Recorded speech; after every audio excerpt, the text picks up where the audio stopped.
Mais c'est joie. C'est la joie.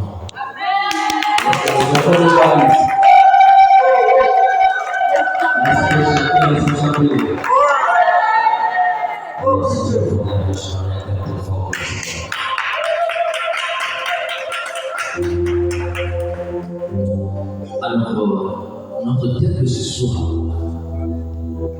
avec Marie, pauvre ta bénédiction. Alors, disons ça pour passer avec Marie, pauvre ta bénédiction. Voilà.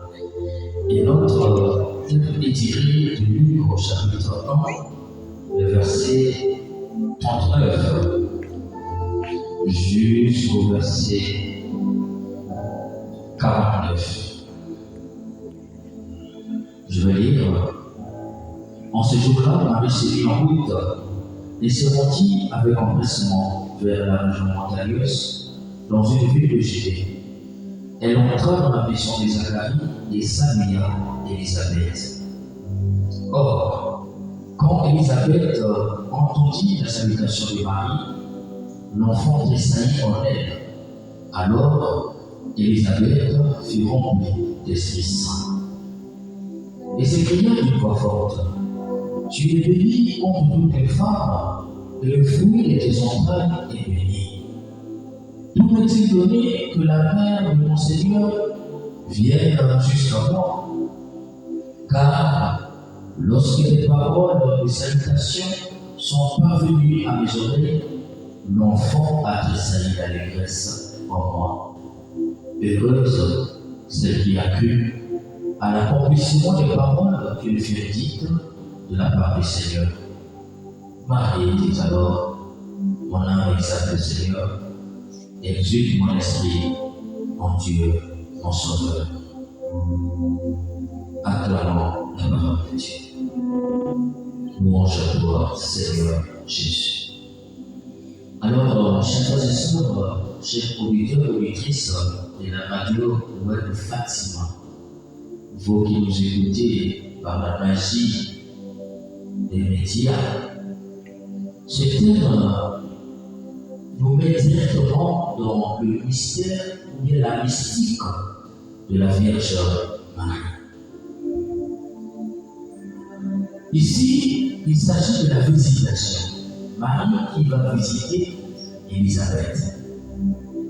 Et lorsqu'elle arrive chez Élisabeth, elle fait ce que nous faisons d'habitude, elle salue Élisabeth. Chers amis, toute salutation est une flèche qui va vers l'autre et qui revient vers l'autre. Toute salutation à sens unique est une salutation qui blesse. Chaque matin, lorsqu'on se réveille, qu'est-ce qu'on veut? Que les enfants puissent nous saluer et que nous puissions répondre aux salutations. J'aime bien entendre souvent les discussions des gens. Tu commences à me parler, est-ce que tu m'as salué? Ou bien j'entends souvent, tu me parles comme si on a dormi ensemble, ou pour te rappeler que tu ne m'as pas salué. Ça veut dire quoi? Saluer est une action de grâce. Saluer est important dans la vie des êtres humains. Et il y a quelque chose qui est censé logique dans la salutation. Si je te salue et que tu ne me réponds pas, qu'est-ce que ça fait? Ça blesse. Si je te dis bonjour, que tu ne réponds pas, ça me blesse. Si je te dis bonsoir et que tu ne réponds pas, cela fait quoi? Cela me blesse. Cela veut dire que c'est une flèche accompagnée de l'aller et de retour. Toutefois qu'on salue l'autre et qu'il n'y a pas de retour, on est blessé. Naturellement, on est blessé. Ça veut dire quoi? Toute salutation voudrait que l'autre puisse répondre. Quand je te dis bonjour, ma joie est que tu puisses répondre. Regardez dans la société comment on traite les gens qui ne saluent pas. Si on t'a étiqueté que ce monsieur ne salue pas les gens dans le quartier, ou cette femme ne salue pas les gens dans le quartier, comment est-ce qu'on te traite? Tu es mal vu dans le quartier. Même dans la famille, tu es mal vu. Ça veut dire que la salutation est capitale dans la vie des enfants de Dieu et dans la vie courante. Chacun de nous a besoin de salut, chacun de nous a besoin d'écouter qu'on l'a salué. La salutation est importante. Et ici, il s'agit de la Vierge Marie. C'est elle qui arrive chez Élisabeth et c'est elle qui salue en premier. Sauf qu'on dit ici, lorsqu'elle a salué Élisabeth, quelque chose s'est passé. Quand je salue quelqu'un, quand je te salue, si cela te fait du bien, imagine Dieu qui te salue. Quand ton mari te salue le matin, quand ta femme te salue, quand vos enfants vous saluent, quand ton ami te salue, ça te fait du bien. Lorsque tu salues les autres et qu'ils répondent, ça leur fait du bien et ça te fait du bien. Donc, retenez cette phrase, c'est une flèche qui est accompagnée de l'aller et de retour. C'est une flèche à double sens. Aller comme retour. Lorsqu'il y a de l'aller, c'est un problème. Lorsqu'il n'y a pas de retour, c'est un problème. Mais lorsqu'il y a l'aller et retour, ça fait du bien et à la personne qui a salué et à la personne qui a répondu. Ici, chers frères et sœurs, Marie salue Élisabeth. Elle salue Élisabeth. Lorsqu'elle a salué Élisabeth, écoutez la réponse d'Élisabeth. Elle entra dans la maison de Zacharie et salua Élisabeth. Comment est-ce que les Juifs se saluent? Les Juifs se saluent par cette salutation qu'on dit Shalom. Shalom veut dire quoi? Salut. Shalom veut dire quoi? Paix. Shalom veut dire quoi? Joie. Shalom veut dire quoi? Tout ce qui est bien. Et donc, Marie rentre Élisabeth et dit Shalom Élisabeth. Je te souhaite la paix, je te souhaite le bien, je te souhaite le salut, je te souhaite tout ce qui est bien. Si la salutation est une flèche à double sens, ça veut dire quoi? Élisabeth devait répondre oui. Mais ici, on ne nous traduit pas la salutation d'Élisabeth. Dès lors que Marie salue Élisabeth, écoutez ce qu'Élisabeth dit. Quand Élisabeth entendit la salutation de Marie, l'enfant tressaillit en elle. Alors, Élisabeth fait remplir d'Esprit Saint. Mes chers frères et sœurs, la salutation de Marie n'est pas n'importe quelle salutation. C'est une donation de l'Esprit Saint. Tu reçois la plénitude de l'Esprit Saint. Lorsque Marie te salue, tu es comblé de grâce. Lorsque Marie te salue, il y a quelque chose qui se passe en toi. Et on nous dit, Élisabeth a commencé à prophétiser. Tu es bénie en toutes les femmes. Et le fruit de tes entrailles est béni. Marie est enceinte de quelques jours. Élisabeth sait déjà que Marie est enceinte. Et bien, elle est enceinte du Fils de Dieu. Et dit même, comment se fait-il que la mère de mon Seigneur, c'est-à-dire la mère de mon Sauveur, vienne jusqu'à moi? Voilà les effets de l'action de l'Esprit Saint dans la vie d'Élisabeth. Quand Marie te salue, le démon tremble. Lorsque Marie te salue, tu es comblé de l'Esprit Saint. Ça veut dire quoi, c'est toi, sœur? Marie n'est pas n'importe qui. Elle n'est pas n'importe qui. Nous te saluons, notre âme.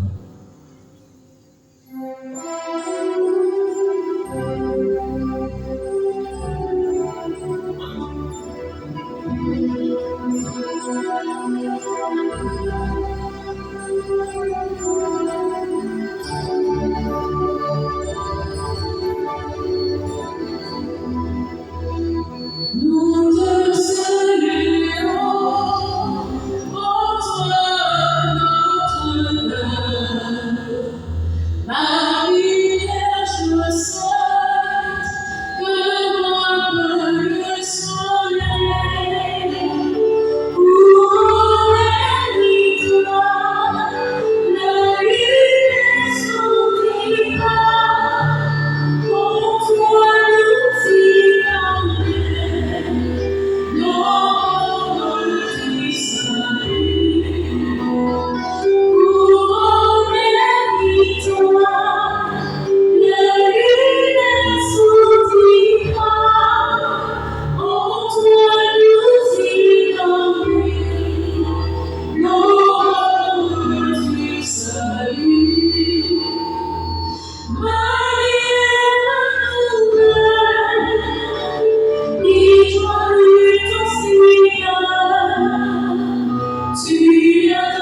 recevoir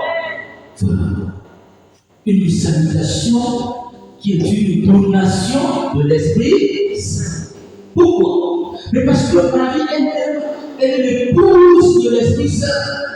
Souvenez-vous, avant cet épisode, l'ange a dit à Marie, ne t'inquiète pas, l'Esprit Saint te couvrira de son nom. Couvrir de son nom dans le judaïsme veut dire quoi? Faire porter le voile. Et faire porter le voile, c'est l'action d'un homme qui veut porter le voile à une femme pour lui dire je t'épouse. Et donc l'ange dit à la Vierge Marie, l'Esprit Saint t'épousera. C'est pourquoi tu vas enfanter le Fils de Dieu. Puisqu'elle est l'épouse de l'Esprit Saint, qui peut mieux nous donner des aides? C'est la Vierge Marie. Qui peut mieux parler à un homme que sa femme? C'est pourquoi dans le cas de la Vierge Marie, on dit épouse de l'Esprit Saint. Elle est l'épouse de l'Esprit Saint. Et la preuve chez tout le monde qu'elle peut nous donner la plénitude de l'Esprit, c'est lorsqu'elle salue Élisabeth. Élisabeth est remplie de l'Esprit Saint. Élisabeth devient prophétesse. Et Élisabeth, elle a quel âge? Elle est vieille. On dit l'enfanté, son premier fils, à un âge très avancé. Quand on dit un âge très avancé, dans le judaïsme, il faut entendre par là entre 70 et 78. Et ça, c'est âge en période. Ça veut dire que la présence de la Vierge Marie est de cette vieille à faire en sorte que le miracle de Dieu s'accomplisse dans sa vie, puisque la Vierge Marie va durer pendant 3 mois avec elle. Et si on est sage et on a compris, il faut que vous écoutiez, si vous avez compris, quelle est la vérité de ce texte? Si saluer est une flèche à double sens, aller comme retour, cela veut dire quoi? Comment est-ce qu'il faut provoquer sa bénédiction? On provoque sa bénédiction dans sa bénédiction lorsqu'on salue en premier la Vierge Marie. Lorsque je dis je te salue Marie, que fait Marie en retour? Puisque la salutation est une flèche à double sens, aller comme retour. Forcément, lorsque je dis je te salue Marie, elle dit je te salue Emmaüs. Or, sa salutation est une donation de l'Esprit Saint. Sa salutation, c'est un miracle dans ma vie. Sa salutation est une bénédiction dans ma vie. Dès lors qu'elle me répond, parce que Marie n'est pas aussi mauvaise, elle n'est pas répondre à nos salutations. C'est pourquoi il faut avoir ton chapelet pour saluer la Vierge Marie, pour provoquer ta bénédiction. Lorsque tu salues Marie, tu provoques ta bénédiction. Lorsque tu salues Marie, elle te donne le Saint-Esprit. Ce que tu cherches, tu le reçois parce qu'elle t'a salué et sa salutation n'est pas n'importe quoi. Sa salutation est une donation de grâce, c'est une bénédiction. Oui, c'est vrai, c'est ça. Il y a des gens qui parlent de la Vierge Marie, et suite de la Vierge Marie, ça fait pitié. Vous voyez, quand Élisabeth prophétise, heureuse celle qui a cru à l'accomplissement des paroles qui lui furent dites de la part du Seigneur. Marie dit alors, mon âme exalte le Seigneur, exulte mon esprit en Dieu, mon Sauveur. C'est une petite phrase mystique, une phrase qu'il faut méditer pour rentrer dans le pouvoir de Dieu. Vous voyez, elle dit pas, mon esprit exalte le Seigneur, exulte mon âme en Dieu, mon Sauveur. C'est la logique de la phrase. Mais elle inverse, elle dit, mon âme exalte le Seigneur. L'âme n'exalte pas le Seigneur, c'est l'esprit qui exalte le Seigneur. L'âme exulte. Comment c'est l'âme? Vous voyez, pour que tu puisses commencer à danser, il faut quoi? Il faut que l'esprit te touche. Quand l'esprit touche ton esprit, ton corps commence à faire quoi? À bouger. Or, c'est la Vierge Marie, c'est le Père. C'est son corps qui reçoit Dieu et son esprit commence à bouger. C'est pourquoi il bouge le silence. Et dit ici, mon âme exalte le Seigneur et tu pour l'esprit de mon Sauveur. Ça veut dire quoi? Lui nous fait comprendre que Marie ne fonctionne pas comme toi et moi. Elle est différente de nous. C'est pourquoi elle est immaculée. Dieu peut la toucher directement dans sa chair. Or, nous, toi et moi, Dieu nous touche dans notre esprit et notre corps commence à bouger. Or, elle, Dieu touche directement dans sa chair, il n'est pas prié. Et son esprit commence à bouger. C'est pourquoi c'est souvent le silence. Une telle femme s'est installée, mais ce n'est pas n'importe quoi. Une telle femme s'est dit bonjour, mais Dieu remplit la seule place. Si une femme s'est dit bonjour, mais Dieu remplit les bénédictions. Ce que tu cherches là, pour seulement ton chapelet. Alors, provoque encore ta bénédiction par ton chapelet. Et donc le chapelet, c'est une arme de provocation de bénédiction qui est son chapelet, provoque sa bénédiction.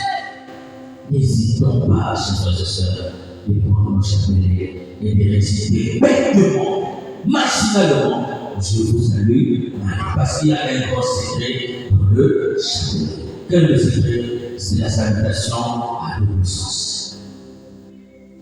Un jour comme ça, je suivais un maître d'exorcisme qui disait, quand il est voici dans les prières d'exorcisme, il récite son chapelet. Et chaque fois qu'il récite son chapelet, il avait constaté que le diable tremblait et disait, tu peux réciter toutes sortes de prières, mais pas cette prière. Alors, chaque maître a sa vocation. Et puis chaque maître a sa façon de travailler. Lui, il travaille avec la Vierge Marie. Et moi, qui suis un ami de Saint-Antoine à la Vierge Marie, parce que j'ai connu, comme je disais aux âmes, j'ai connu la Vierge dans un terrain de football. Si je peux faire un témoignage, là j'ai fait un témoignage. Alors moi, j'ai pas connu la Vierge à l'église catholique. J'étais catholique par les parents, mais moi je joue au foot. Et ma première vocation, mon premier rêve, c'était de devenir footballeur national. Et donc, j'ai joué dans une équipe, j'ai joué dans cette équipe-là, où j'ai fait l'expérience du fétichisme. Moi, je sais, c'est dormir au cimetière. J'ai passé. C'est ça que je veux dire à nouveau et marabout au sein. C'est ce que je veux dire porter les câbles. J'ai vu des matchs où, avant d'aller jouer, le match de demain et aujourd'hui, on l'a veillé. Et notre féticheur fait dans une bassine et on regarde le match de demain dans la bassine. Les gens sont puissants sur la terre. Et de là, on peut décasser le pied de main. On joue le match et puis on ne marque pas. Le gars fait pleuvoir la pluie. À cette époque, les règles n'étaient pas encore comme celles d'aujourd'hui où vous continuez le match dans les minutes restantes. À cette époque, on était en jeu, on ne fait pas l'heure, le match est carrément à jeu. Nous jouons le match où on est mené 1-0 et il n'y a pas de son. La pluie arrive, le terrain est tenté, le match à jeu. On revient pour la deuxième fois, on marque le but. C'était le quart de finale, je pense. Et le gars fait pleuvoir encore la pluie. Il a mis là, il met la bassine et l'eau. Et on veut voir qu'est-ce qui se passe. Pourquoi là, on remarque que leur équipe, ils ont un éléphant dans le bol. C'est pourquoi nous, on ne peut pas marquer. Notre marbre fait venir de la bouche de l'ousière. Et il tire. Ils n'ont pas remarqué. Il dit à notre président personnel, il dit, si je double la deuxième cartouche, il meurt. Vous décidez quoi? Il dit, laissez-le, il va vivre. Et puis, il constate là-bas le péché, il commence à vomir, comment on appelle ça, par les 100 mètres. La mousse qui sort de la bouche. Et le type est en 6 mois après. On a gagné le match.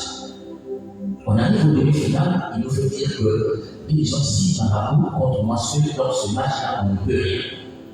Pendant que je suis en train de travailler dans le match, il y a 4 qui me combattent. Et si je ne les défends pas, ils vont me tuer. On ne peut pas gagner ce match. Mais pour gagner ce match, il faut le sacrifice d'un enfant. C'est pourquoi vous voyez souvent dans le foot, quand on joue les Coupes d'Afrique, il y a beaucoup d'enfants qui disparaissent. Et donc, pour gagner ce match, il faut le sacrifice d'un enfant.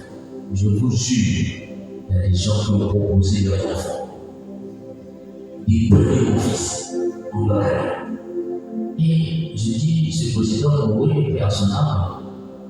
Et je dis qu'il est au ciel pour ce geste-là. Puis quand j'ai compris, il a dit, combien on va nous donner pour qu'on puisse sacrifier l'enfant? Il a dit à ce moment non, préfère père, on ne va pas sacrifier l'enfant ici. Notre marabout s'est énervé et dit, même si on va perdre, tu me donnes un peu. Vous tirez, tu t'en es pour tu là, tu tires, si leur carrière tu meurt. On est parti. On a joué le match, on a fait un an, ils nous ont battu au géomètre, on savait qu'on avait perdu. C'est pour montrer qu'il y a des gens qui sont sur la terre, qui sont puissants, qui maîtrisent ce qu'on appelle la connaissance de la vie. Et moi, faisons l'expérience de ces choses-là. Quand j'étais à l'époque, je jouais comme attaquant de pointe, et quand on dort chez le féticheur, il fait le travail de l'équipe. Après, il se retire avec l'attaquant et le gardien. Ils ont un métier là-bas. Et donc, très souvent, nous avions des métiers là-bas parce que j'étais attaquant de pointe. Donc, parfois, je joue des matchs avec des jeux, avec des jetons, d'argent, 100 francs, 10 francs. J'ai dit, il y a telle minute du match, il faut jeter ça dans le poteau. Et voilà. Et j'ai failli donc mourir. Je suis tombé malade et mon père m'avait interdit le foot parce qu'il voyait que je pouvais passer de l'autre côté. Et donc je ne jouais plus au foot. Et un prêtre qui arrive dans notre paroisse, très amoureux du foot, et qui crée l'équipe de l'église catholique, et voilà, on va jouer. Et comme c'est l'église, les parents ne peuvent plus interdire. Et c'est là que je fais l'expérience sur la Vierge Marie. Avant d'aller jouer, nous récitons les chapelets. Avant d'aller jouer, nous portons nos chapelets au rein, au cou, au bas, et on partait jouer. Je vous jure au nom du Seigneur, si on a joué 30 matchs, on a gagné 28. Ces équipes-là, aucune ne pouvait nous battre. Toutes ces équipes-là pleuraient. Il y en a qui disaient, ils ont les chapelets dans le corps, non, ils ont les chapelets. Les gens venaient nous fouiller pour savoir qu'est-ce qu'on a les chapelets. Et nous, on avait changé un simple chapelet, nous a créé des problèmes. Alors, la question que je vous pose, pourquoi eux, qui sont si puissants, ils avaient peur du chapelet? Pourquoi? Pourquoi eux? Moi j'ai été avec eux. Je sais ce qu'ils font là. Mais pourquoi quand ils arrivaient chez eux, ils étaient comme des gens qui ont fait 2 jours, 3 jours sans manger? Parce que nous faisions quoi la nuit? Nous récitions le chapelet. Et parce que quand on partait au terrain, nous récitions le chapelet. Et on portait le mot chapelet. Et moi, qui étais chez eux, qui avait un rituel à part, lorsque j'étais dans l'équipe de l'église, le rituel à part était mon chapelet dans le terrain. Lorsque nous jouons les matchs où c'était compliqué, si je commence à dire Vierge Marie, s'il te plaît, je dois marquer. Et si je fais Jérusalem Marie, je ne faisais même pas 5. 1 fois, 2 fois, 3 fois, j'ai déjà marqué. Et c'est là où j'ai compris que cette dame, elle est puissante. Elle est terreur des esprits. Elle est terreur des morts. Voilà. Et donc, quand ce prêtre dit, lui, il fait des exorcismes avec le chapelet, moi, je suis prêtre maintenant, je dis attends, pourquoi lui, il fait ça avec le chapelet? Moi, je viens avec le sang de Christ de Saint-Antoine, je vais tenter avec le chapelet. Et un jour, j'ai reçu quelqu'un qui est possédé, et je commence à réciter, je vous salue Marie, pleine de grâce, le Seigneur est avec vous, vous êtes bénie entre les femmes, et Jésus, le fruit de vos entrailles, et Sainte Marie, Mère de Dieu, priez pour nos pauvres pécheurs, maintenant à l'heure de notre mort. La personne qui était venue ici commence à changer. Et je vois quelqu'un qui commence à se torturer le cœur. Et le diable commence à crier. Et j'ai chassé cet esprit par je vous salue. En disant je vous salue Marie, la personne a été exorcisée. Et puisque souvent dans l'exorcisme, il y a l'interrogation, et j'ai dit à cet esprit, choisis ta punition puisque tu as infesté le corps de l'enfant de Dieu. Qu'est-ce que tu choisis? L'esprit me demande pas. Je dis non. Aujourd'hui, la Vierge t'amène directement en enfer. Et je vous dis, j'en connais le haut. Comme si les gens ne peuvent pas exposer leur vie. Monsieur qui va en aparté, je couvre le visage de moi. Comment le démon t'aime crier? Parce que, entendu, la Vierge Marie vient de moi pour m'envoyer en enfer. Vous savez, la salutation de la Vierge Marie, est-ce que c'est la salutation ordinaire ou c'est extraordinaire? reçois cette pauvre la bénédiction en faisant quoi? Le salut. Quand tu salues Marie, tu provoques la bénédiction. Et quand tu salues Marie, si le démon est là, il tombe. Si le démon est là, il est chassé. Parce que lorsque Marie arrive avec sa salutation, si le démon est pour toi, il est déjà chassé. Rien que par la salutation de Marie. Quand la salutation de Marie, c'est quel exorcisme?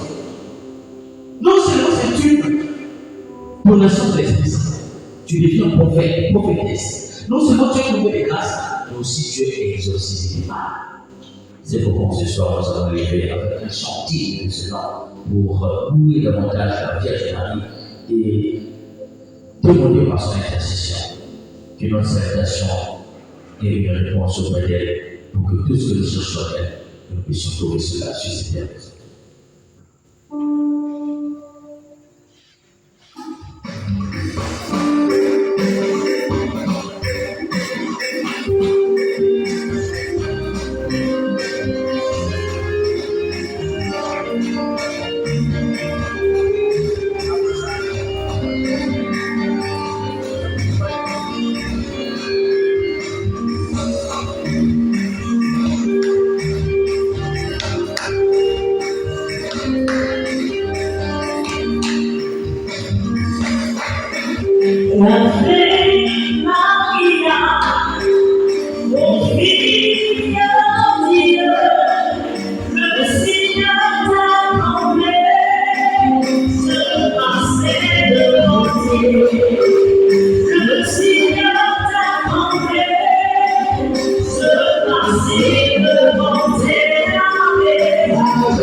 la main très fort pour le Seigneur.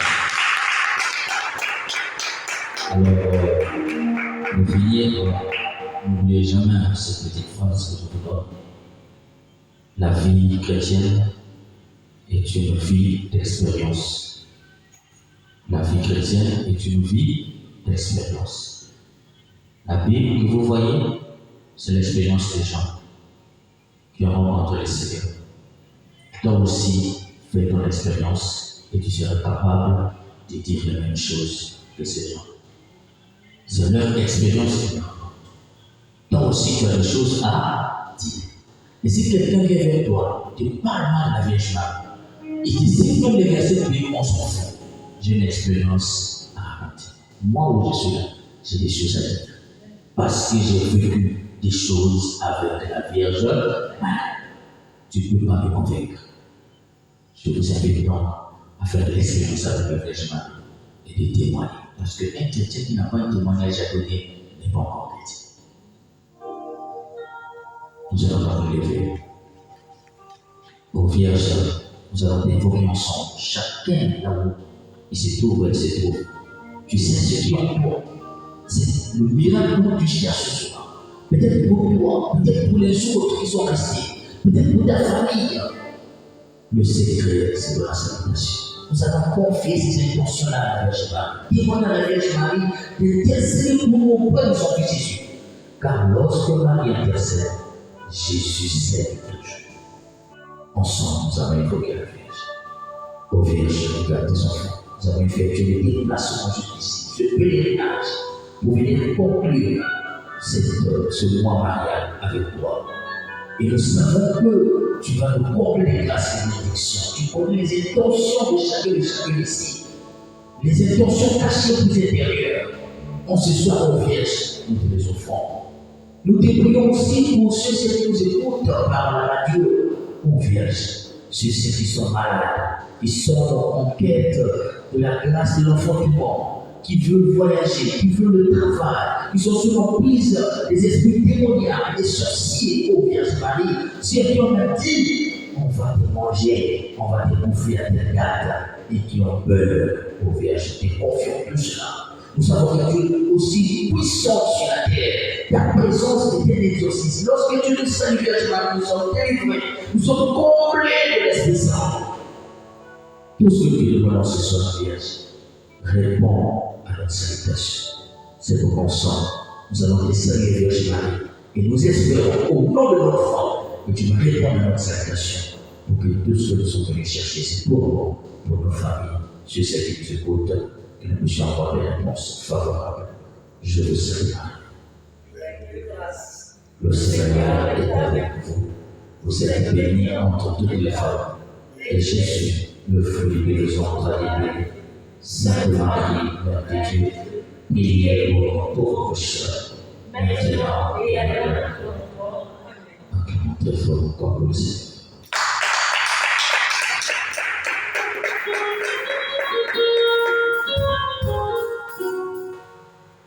Merci à vous, chers auditeurs et auditrices, qui nous ont sauvés. Vous qui avez prié avec nous, vous qui avez écouté ces enseignements, que la Vierge nous couvre de son temple virginal, afin que rien de ces blessés ne puisse nous faire le jour convenu et ne puisse jamais nous atteindre. Le Seigneur soit avec vous.